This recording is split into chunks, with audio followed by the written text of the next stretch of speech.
Chris, welcome. Thank you for speaking with us this evening. Thank you. Good evening. My name is Chris McCoy. I am the State Director of Americans for Prosperity.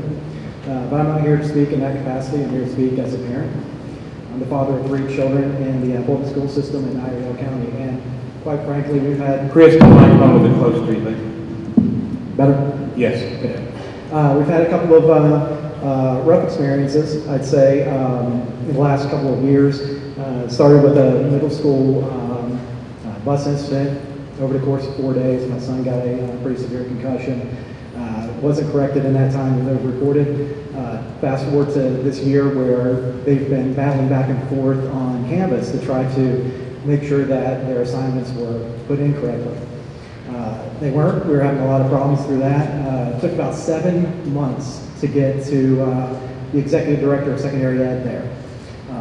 And this is where the story actually gets a little bit better. We've had a rough time up until that point, but working with her, we were able to make sure that the kids got caught up, that they got into the right program to be able to get caught up on that. We were offered to be able to go to any school within the county to make up for a lot of the trust lost at the previous school. And the reason why I say all this really is, we're talking about what the solutions look like moving forward. And I wanted to use that as an example, really, with something similar to what open enrollment would be like. It worked really well for our children. From that point, it got them caught up to where they're at. Both my oldest ones who experienced this are AG level students, and it really helped them from that aspect of it. Providing more opportunities for families to be able to get out in the community, to use other sources to educate their children if necessary, if that's what works better for them. And allow schools, administration to be able to align incentives necessary for the outcomes that we're trying to drive for. I appreciate your time. Thank you. Thank you, Chris. Next speaker, Jeffrey Baldwin. Jeffrey, thank you for being with us this evening. I would remind all speakers, please pull the microphone as close as you can to your mouth. These are like omnidirectional microphones, so you got to be really up close and personal with it. Thank you. Good afternoon. My name is Jeffrey Baldwin, and I am the Director of Grassroots Engagement for the Libre Initiative. The Libre Initiative is committed to empowering the Hispanic community to overcome obstacles to opportunity.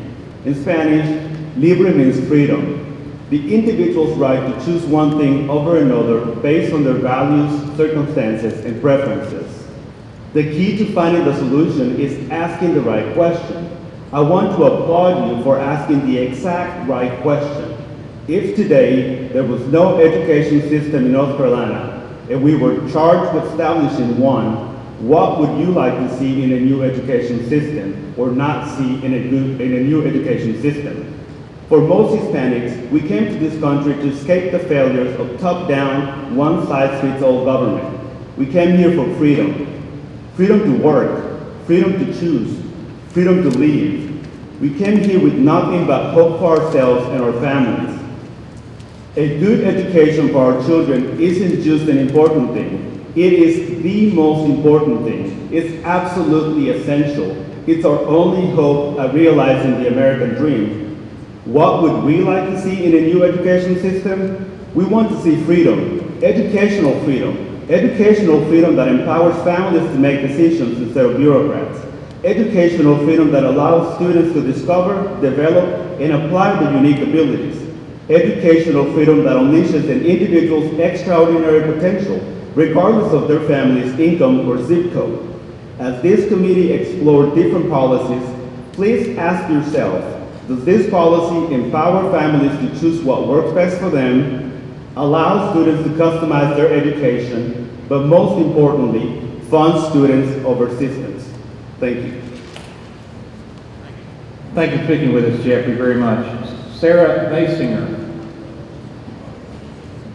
Sarah, welcome. Thank you.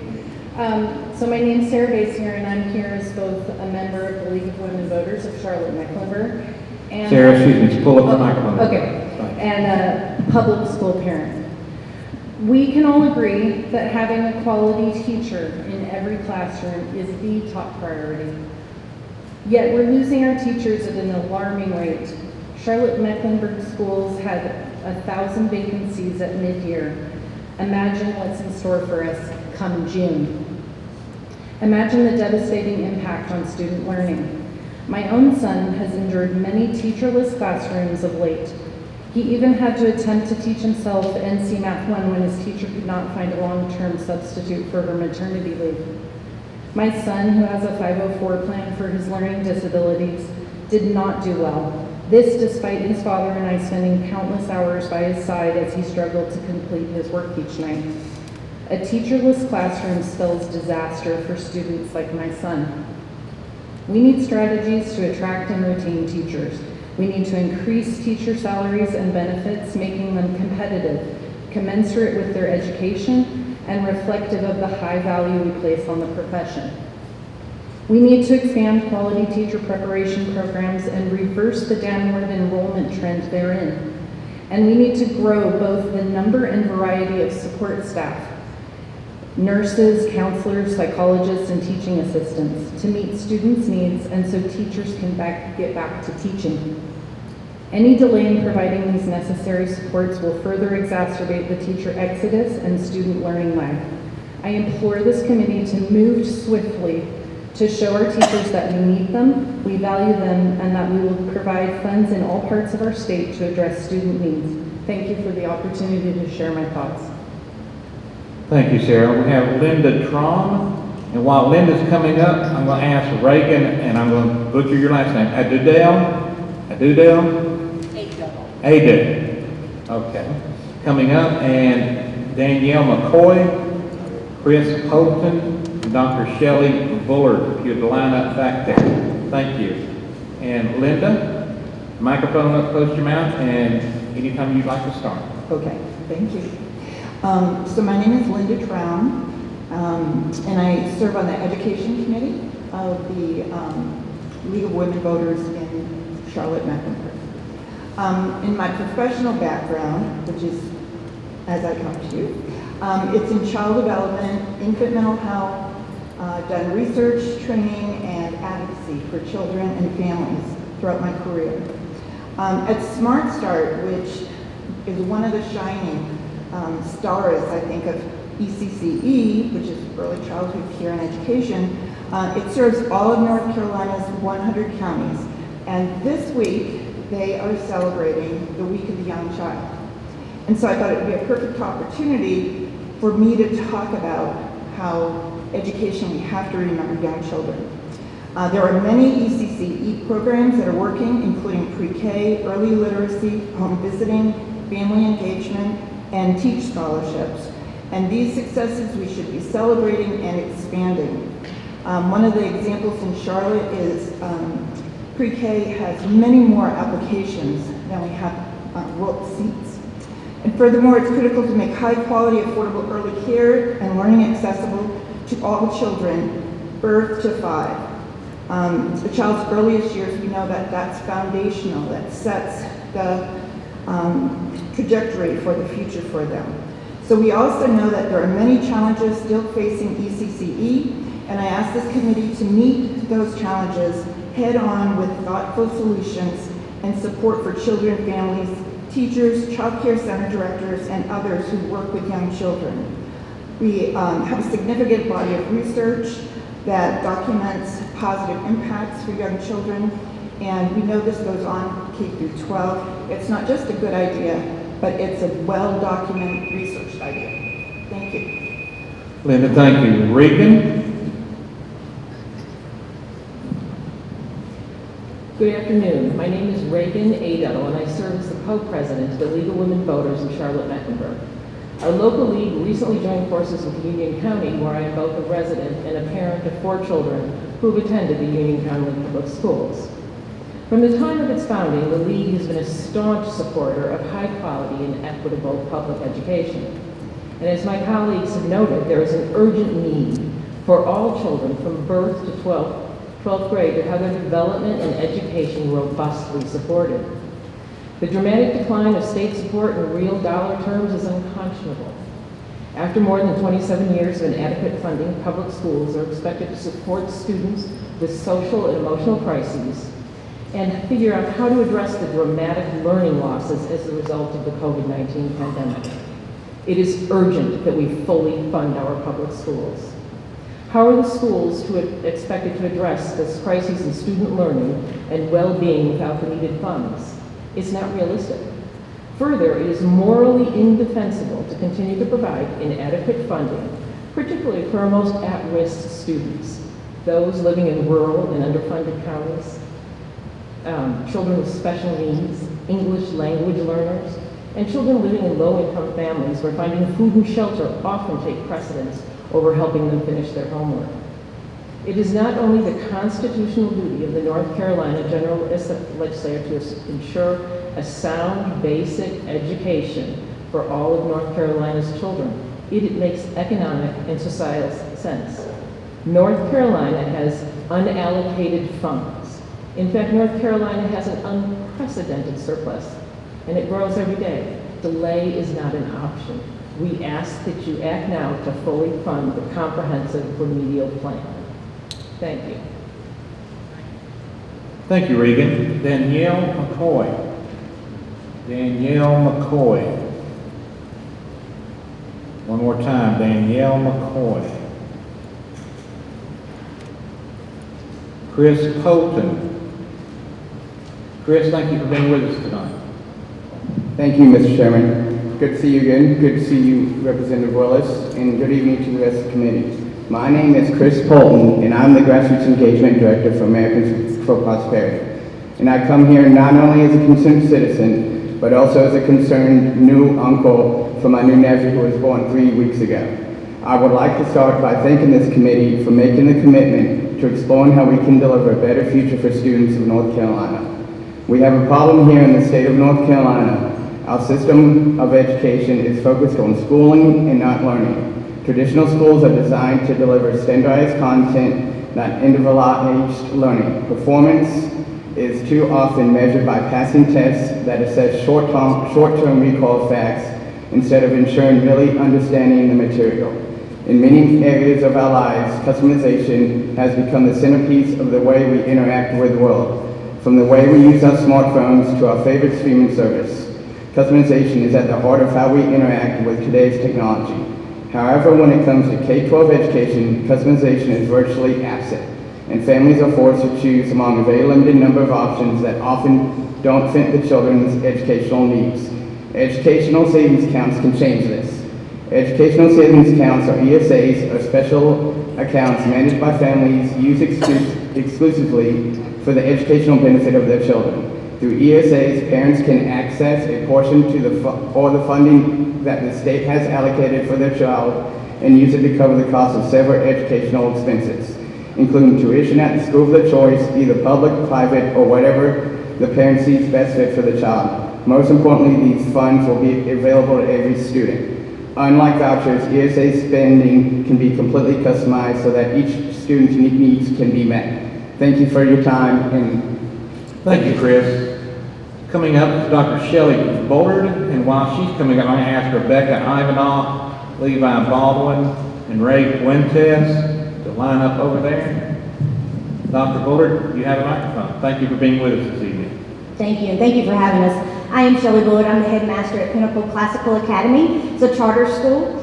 I am here to answer your question, is what does the vision of education look like? Well, for us, the vision of education is equal funding for all schools.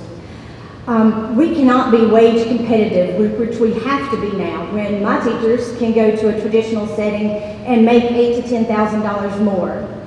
My teachers have the needs, they have the background, they have the education, just as any other teacher has, and we just can't be competitive with the funding that we have. We need to get our teachers' salaries in line with the traditional systems, and we believe, just as has been said before tonight, that we believe choice is opportunity. Parent choice and choice of schools makes everyone better. Charter schools provide parents with a choice. My school outperformed every district in the state last year. My school was in the top 12% of every charter schools last year. My teachers, they deserve to be paid equitably. My students deserve to be funded equitably. We are doing well. We are doing well with less, but we deserve, our students, our parents, our teachers deserve that equitable funding. Parents do deserve a choice. Choice makes everyone better. We strongly believe in that. Thank you for giving us time to speak to you tonight. Thank you, Dr. Bullard.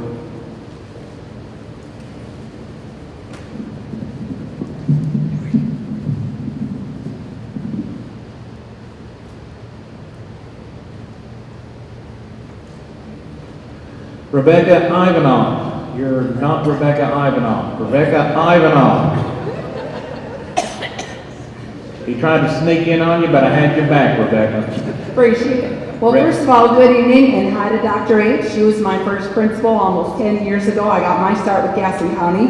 I'm now with the charter school, and I also have a background in private schools. So I've really seen the whole gamut. Gaston, Mecklenburg, I also lived and worked in Georgia. And so I love the interesting, just kind of open-ended question. The first thing, of course, is to expand the school choice models that are working, whether it's the public schools in the district sector, having more magnet programs, the wonderful things we're doing here in Gaston County with CTE, down in Union County, and so forth. And then the charters, we have some unique K-8 and K-12 models, which tends to be more family-centered. I teach Math 1 and Math 8, and I can watch my students grow, whether they want to acknowledge me or not once they're upstairs in the high school, and I get to watch them graduate. I can collaborate with the high school teachers, so we're doing great things here in North Carolina. Please continue to support educational choice, whatever that may look like. So we get more and more away from the one-size-fits-all model. And you heard it for yourself, that homeschooling is in fact one of the largest impacts on our current enrollment in the area. Number 2, change the minimum start date, please, to August 10th. Allow the schools to decide if we want to test in December and May. Number 3, every class in high school needs to be on the semester. Math 1 is the gateway to high school, as we know, and a lot of kids are suffering, and the scores are abysmal, especially in Mecklenburg, where I live right now. Let's make it 2 semesters. You don't pass Math 1A, you repeat it. You don't fail an entire year and have to repeat. We need to look to out-of-the-box thinking suggestions. We have to stop doing the year-long classes or the block classes where one kid misses a day and they're missing 2 lessons. And thank you so much. Less testing as well. Thank you very much, Rebecca, for being with us this evening and speaking to us. Levi Baldwin. Are you Levi? No, today I was going to. Today you're Levi. Levi, thank you very much for being with us this evening. Do you want to fix this? We're not here because the system is doing great. We're here because there's a lot of problems. I worked in the public school system for 4 years, worked in the central office of a large public urban district. And that system was failing. That was a long time ago. And in every metric that there is, our school systems are declining consistently year over year. So I don't want to blame the teachers, it's not the parents, it's not the students, it's the system. And so I brought you a book from the most significant economist of the 20th century, Ludwig von Mises, and it's talking about bureaucracy. And you ask that question, and you're here because you're looking for answers, and I think you will find it. He has his most quoted economist ever. He has trained more Nobel Prize winners than anyone else. And I hope that you look at this book and find some of the solutions to reverse these downward trend lines, because they can't continue. Thank you. Levi, thank you for being with us this evening, and those have been distributed. Thank you. Ray Fuentes. Ray Fuentes. One more time for Ray Fuentes. Barbara Walls. Barbara Walls. I feel like Ferris Bueller. Miss Barbara Walls.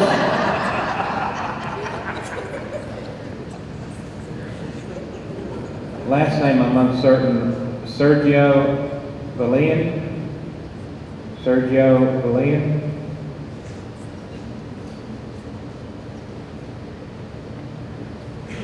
Cheryl Littlejohn. Cheryl Littlejohn. Cheryl Littlejohn. Kristen Hollis. Kristen Hollis. Kristen Hollis.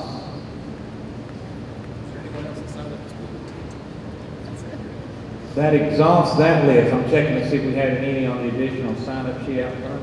Is there anything? That's it? Nothing out there? We're good. Is anyone in the audience wishing to address the committee? Seeing none. Ladies and gentlemen, oh, I'm sorry. Yes, ma'am. Trying to decide if I had the nerve. Oh, please. You're more than welcome. We all did. You had to. I would ask you while you're going over there, please start with your name, and if you represent any group or just a concerned citizen. And they don't start the clock until after we get her name and if she's affiliated with any kind of group. Okay, my name is Wendy Dufour, and I live in Gaston County. I live in Dallas. What was your first name, dear? I'm sorry. Wendy. Wendy, Dufour. you have the microphone. Yes, sir. But I have a grandson in the Charlotte-Mecklenburg schools, and he is disabled. He has a high-functioning autism with ADHD, sensory processing disorder. He has a physical gait issue, and he has a brain shunt. Right now, we have been trying to get a person from the Board of Education to approve a person to stay with him all day long. It's allowed, but you can never, ever get it approved. I've talked to many people who have applied for this, and it just will not be passed. You have to do it on your own and work with your teacher. We gratefully acknowledge that we have had some good teachers at his school. And his school understands him, everyone in the school knows him, and we've had pretty decent care for him.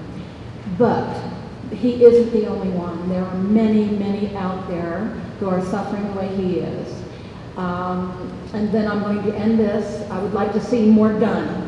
The money's there. We have tons of money in North Carolina, and I know money is not the answer to throw at everything, but when you can't get a person to come in to assist a disabled child because they don't want to spend the money, then the bottom line is the money. And I'll end it real quickly with, I don't know if we have time, if each of you could answer yes or no. I'd like to know where you plan to approve or disapprove Leandro. If any of you would care to answer with a yes or no. Well, the process is to hear from you. And so what we've instructed as a member of the board is that we're not here to ask you any questions, and we're here to hear your comments. If you want to ask those offline, if they would, that would be fine, but as a committee, we're not taking questions. My comment real quick then on that is please, please, please approve Leandro. Okay, thank you very much. And Wendy, we didn't catch your last name. Can you give us your last name? Yeah, people struggle with that. It's Dufour, D-U, F like Frank, O-U-R.